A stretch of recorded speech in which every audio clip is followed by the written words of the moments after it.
আসসালামু আলাইকুম বন্ধুরা। তো আজকে ঈদের তৃতীয় দিন 2025 সালের রমজানের পরে ঈদুল ফিতর শেষ করলাম আমরা। তো আজকে একটা বিশেষ জিনিস আপনাদেরকে দেখাবো। শীত কিন্তু সে চলে গেছে আরও মনে করেন 20-30 দিন আগে। তো আজকে দেখেন আবহাওয়াটা দেখেন, এদিকে একটু দেখাও, মানে কুয়াশায় পুরা ছায়া গেছে।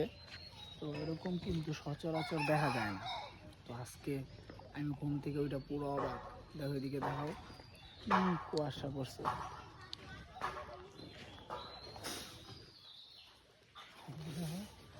তাহলে আপনারা যারা গ্রামে আইছেন ছুটির পরে অবশ্যই কমেন্ট করে জানাবেন আপনাদের এদিকে এরকম কুয়াশা পড়ছে কিনা।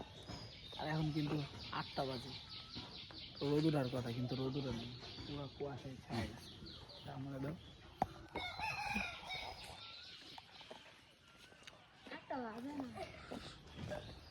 8টা বাজতে এখনো বাকি আছে, 7:30টার মতো বাজে।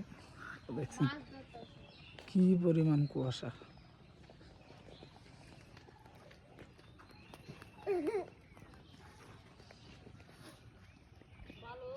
নদীর নোংরা হয়েছে, ওই মেরো খাল এ মেরো খাল মধ্যে ভালো